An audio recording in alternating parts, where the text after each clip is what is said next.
For anyone who doesn't know, I have a vote every week on what the next reaction of the week is going to be. The problem is that this vote is held on my primary channel, not on my dedicated Kamen Rider channel, because my Kamen Rider channel hasn't been monetized and hasn't unlocked this feature yet. So even if you have no desire to check out my main channel, at the very least I encourage you to bookmark the community page, just so that you have the ability to vote on what content you see, make your voices heard. I only want to produce content that people actually want to watch. Wouldn't be much point in making content that no one cared about. As you can see, Kamen Rider Kuuga History is what was voted on by the community this week. One of my primary complaints is that I don't understand what's going on in Kamen Rider. I just have no idea what is happening half the time. So instead of having people explain it to me in the comment section every friggin' video, they were just like, just watch the history of it and get some context. So that's exactly what I'm gonna do. I'm gonna finally do what people have been asking me to do since I started this channel. Let's get into it. This is it, the start of a new era. Yusuke also sees a brand new toy. I mean, ancient belt. To be fair, the belts do kind of look like toys. After attacks with the power of dated special effects. The power of dated special effects! I've been harping on this too! I really like this song. It's very soothing and I love harmonica. Did he just say he loves harmonica? Who loves harmonica? It's the worst instrument. Fight me. The only instrument worse than the harmonica is the vuvuzela. Okay, a long time ago I didn't really like Kuuga's suits that much because they were definitely outdated in-betweens of Showa and Heisei. I don't know. Calling Kamen Rider dated in the costume aspect feels kind of weird to me because they always kind of look dated. It always kind of looks like it's got an 80s, 90s aesthetic. Even in the newer shows, it still feels like it's drawing direct inspiration from older media. So I'm not 100% on board with that particular criticism. Later on, Ichijo just so happens to bump into a woman that speaks a different language, which seems a little suspicious to him, so he follows her. Bro, how is xenophobia literally a plot point in the show? She speaks a different language. She must be evil.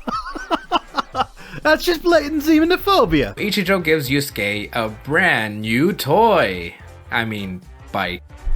That bike does look pretty slick, not gonna lie. It would probably be easier to get off the bike and actually fight.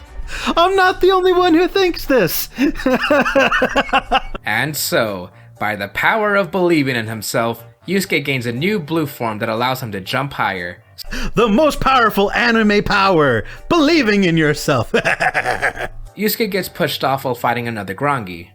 Again. And so, by the power of not wanting to die. The power of not wanting to die, also a very powerful ability. Yusuke transforms and Ichijo hands him a gun. What? He has a gun? They have guns? Use guns! Why haven't they been using guns if that was an effective option? You have any idea how useful guns are? What? We expand the toy catalog, continue the plot, and expanding the toy catalog. Man, this dude has such a great dry sense of humor. This guy is great. I just wish he had a little bit more enthusiasm when he spoke. Otherwise, this review would be a 10 out of 10.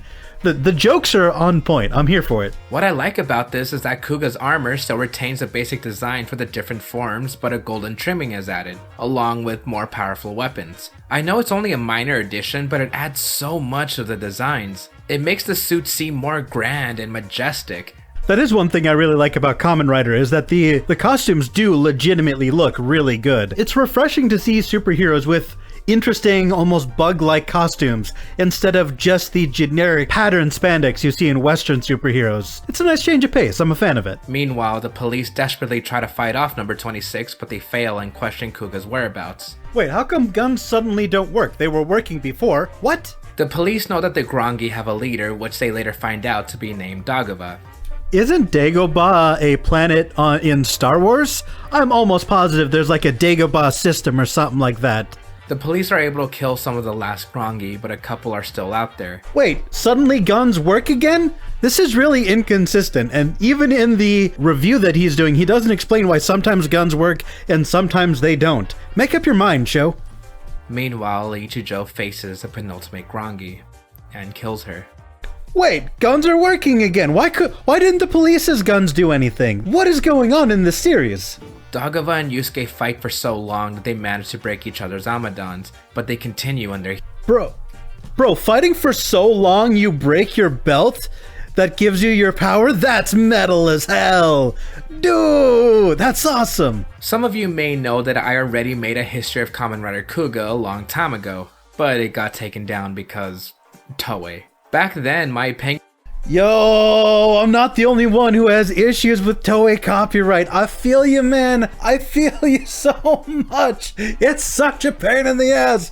Copyright sucks. Let me just say that nostalgia plays a huge part in enjoying something. Although these shows are a lot more alike than you think, both still have a lot of good drama. They have great characters, and even older seasons shill toys just like the newer ones. I wouldn't even say that Kuuga incorporates these toys in a good way. Sometimes they just appear. That's also not to say that Heisei Phase 2 isn't made purely for these toys. He makes a good point. I criticize the show a lot because, one, I didn't grow up with it, so I'm not a fan, so I kind of just say whatever I want. But I probably do criticize it more harshly than I should because it is legitimately just a show designed to sell toys. Kuuga didn't have the best budget, so money had to be saved. As a result, honestly, none of these shows look like they have an amazing budget. They look like they're making the best out of what resources they have, which is admirable.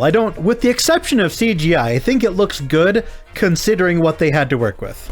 If you didn't grow up with Kuuga and have nostalgia to it, then there's a chance that you may not like the show going in. Honestly, I feel like that's kind of what's happened to me. I've had a couple of now deleted comments from people saying that they don't want me in the community because I'm too harsh on the show and I don't filter my criticism, and I'm kind of making fun of their childhoods. But I didn't grow up with the show. I've got no love for it.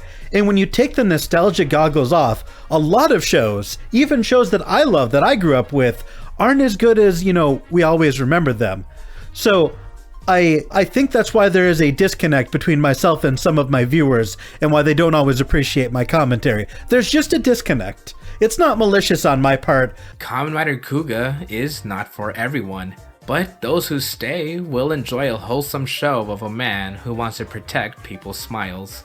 As far as the video itself, History of Kamen Rider, it kind of feels like he talked a little bit more about the philosophy of the show and a little bit less about the plot. It definitely didn't feel like it was just 100% a plot synopsis. A lot of it was his opinion and what the show meant to him and stuff like that. So it was a very interesting video, but I still wouldn't say I 100% understand what's happening in the show. So I have nothing against the video itself. I do wish the creator spoke with a little bit more enthusiasm because he's very clearly passionate about the subject, but it also kind of feels like he's just reading from the script. I also feel like we didn't get a lot of trivia or random facts that were really interesting. It felt a little too straightforward for that, so I probably don't want to watch more of these. Like, watching this video, I don't feel like I could jump into like a Kamen Rider Kuuga reaction video and just immediately understand what's going on, because it wasn't really, I guess that's not really what it was for. So I don't know, I'm probably not going to put more of these on the list. Not that I have anything against the creator, just this isn't what I thought it was going to be, and it's not what I personally was looking for. So I apologize if the video that I make is substantially shorter than the video I reviewed. I didn't have a whole lot to say about it. So if this video ends up feeling like a dud, I apologize. It was kind of hard to make a spicy reaction to a dude talking for 20 minutes. You know what I mean? So regardless, I hope you all enjoyed, and I hope you guys have a great rest of your day. Bye, guys.